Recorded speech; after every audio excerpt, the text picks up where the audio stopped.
You have the attention span of a goldfish. 8 seconds, shorter than a pet fish circling a bowl. It's on conference slides. It's in headlines. It's the reason every video now opens in under a second. There's just one problem. Nobody ever measured that goldfish. The number is invented, but something is happening to your attention, and the truth is stranger and a lot more fixable than a cartoon fish. So here's where we're going in the next half hour. What the scroll actually does to your reward system. The real number scientists did measure. Why almost nothing from the feed survives in your memory. Who's genuinely at risk. And what actually pulls your focus back. Which, spoiler, is not a dopamine detox. That one's fake too. Because the real question underneath all the panic is simple. If the goldfish stat is a lie, what is short-form video really doing to your brain, and can you undo it? And this matters more than it sounds. The average person now pours years of their waking life into this feed. So if it is quietly reshaping how you think, how you remember, how long you can sit with one idea, that is not a small thing to wave away. Hold on to that question. We don't answer it until the very end, and the answer flips the whole story.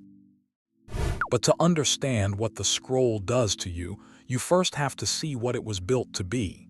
Because none of this happened by accident.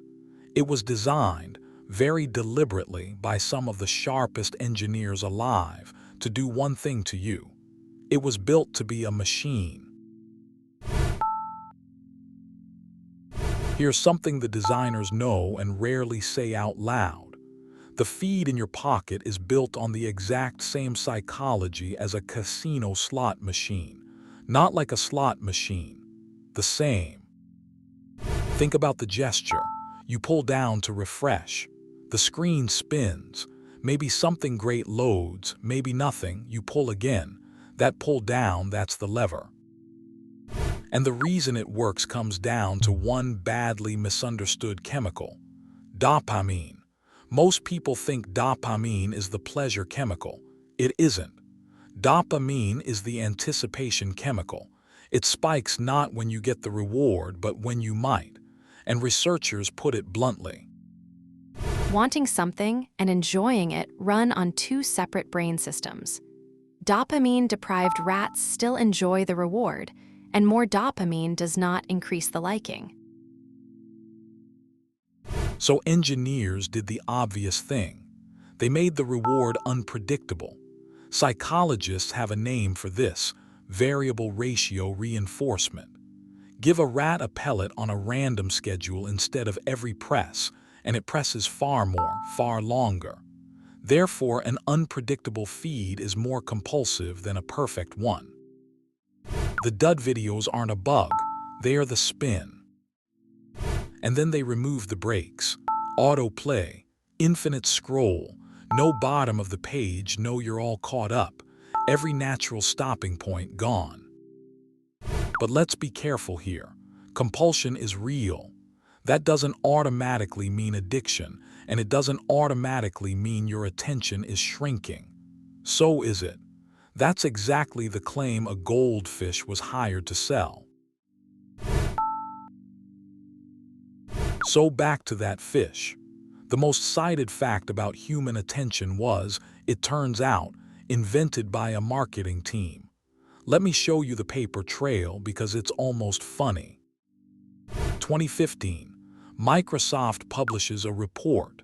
Headline number: the average human attention span has fallen to 8 seconds, 1 second shorter than a goldfish. The New York Times runs it. The Telegraph runs it. It goes everywhere. But then a BBC journalist named Simon Mabon did something nobody else bothered to do. He chased the footnote. The 8-second figure came from a firm called Statistic Brain, and its sources are infuriatingly vague. Neither the U.S. National Library of Medicine nor the Associated Press can find any research that backs up the stat. Therefore, the number wasn't measured, it was laundered. A guess dressed up as data, repeated until it felt true. And here's the part that should bother you.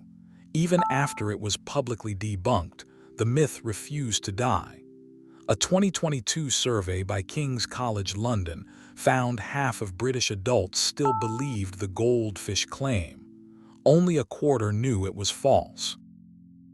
But that raises a sharper question. If 8 seconds is fake, why does the feeling of a shrinking attention span seem so real? So let's look at someone who actually measured it, for 20 years, with a stopwatch running on real screens.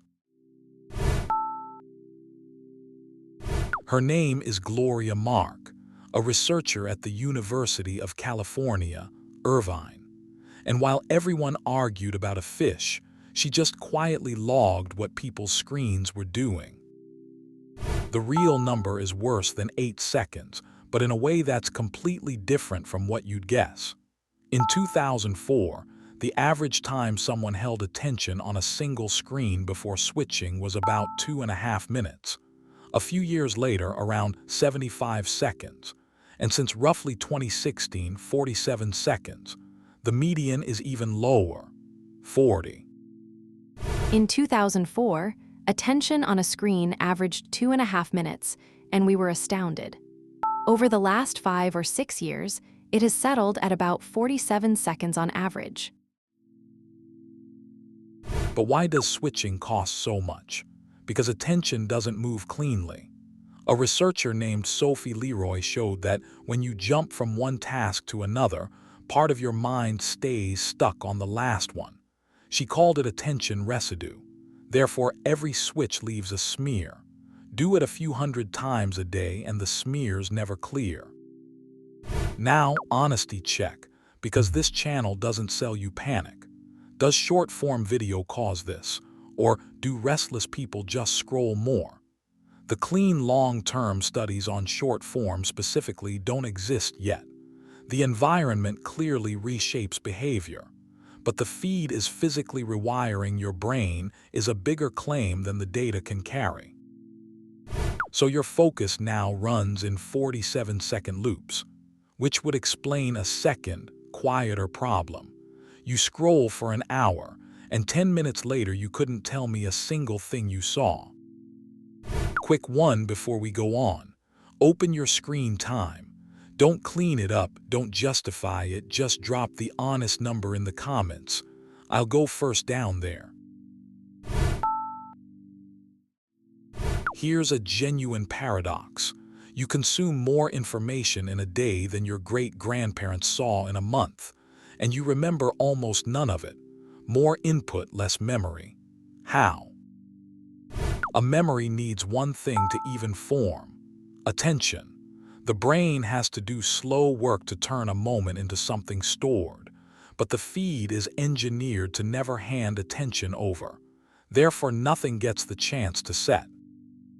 Watch the mechanism. You scroll passively, half looking, often at 1.5 or 2 times speed. The brain never does the encoding, the deliberate laying down of a memory. Linda Stone gave this state a name: continuous partial attention. You're a little bit everywhere and fully nowhere, so nothing gets written. You've probably heard a tidier name for this. The results of 4 studies suggest that when people expect to have future access to information, they have lower rates of recall of the information itself, and enhanced recall instead for where to access it. Now, that tidy idea didn't actually hold up when others tried to replicate it at scale, so keep only the part that's solid. No attention, no memory. That's why the feed feels like eating air. Calories of information, none of it nourishing. But adults can mostly shrug this off. The fight that actually matters is happening in brains that aren't finished building yet. So who should actually worry? Here's the honest answer, with both sides on the table, because this is where smart people are shouting at each other right now. Start with biology nobody disputes. The prefrontal cortex, the part that handles impulse control and resisting a pull, doesn't finish maturing until around age 25. Therefore, a teenager facing a slot machine feed is biologically less equipped to put it down than you are. That part is solid. The fight is about what that does at scale. On one side, psychologist Jonathan Haidt, in his book The Anxious Generation, argues smartphones and social media rewired a generation and drove an epidemic of teen anxiety and depression. But others read the same data and flatly disagree. The book's repeated suggestion that digital technologies are rewiring our children's brains and causing an epidemic of mental illness is not supported by science. And Amy Orben, with Andrew P.R. Zybilski, ran one of the most rigorous studies on this. 355,000 people. Their finding: digital technology explained at most 0.4% of the variation in well-being, about the same as wearing glasses. Therefore, the truth is uncomfortable for everyone. There's a real vulnerability in the developing brain, but screens caused an epidemic is a leap the strongest data doesn't support. So if it's a trained habit and not brain damage, then it can be untrained. The problem is that almost every fix trending online is as fake as the goldfish. You've probably heard the cure: a dopamine detox, a weekend of no screens, no fun to reset your brain. Here's the problem: you cannot reset dopamine by avoiding things any more than you can reset your blood pressure by holding your breath. The term got twisted. It started as a clinical idea from a psychiatrist, Cameron Seppa, a simple behavior tool for stepping back from compulsions. The internet turned it into pseudoscience about draining a chemical. Therefore, step one is dropping the myth. You're not detoxing a substance. You're changing a habit, and the brain training apps people buy instead are no better. Lumosity preyed on consumers' fears about cognitive decline, memory loss, dementia, even Alzheimer's. But Lumosity simply did not have the science to back up its ads. What actually works is boring, and it's the same mechanism that trapped you, run in reverse. The feed won by removing friction, so you win by adding it.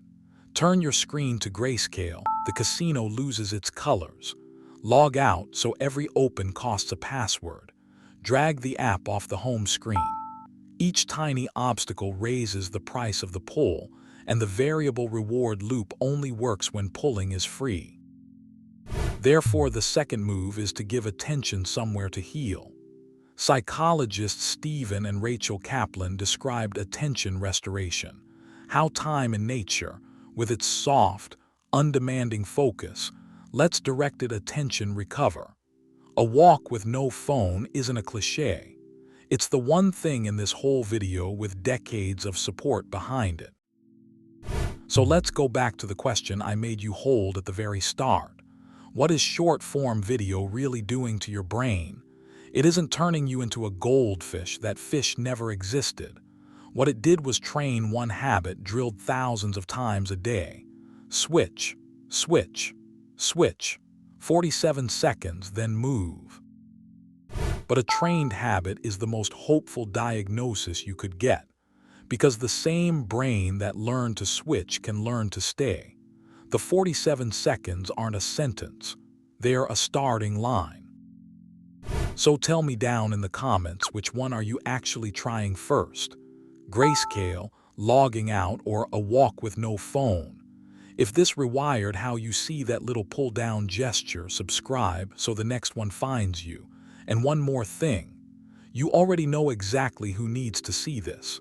The person whose face you pictured just now. Send it to them.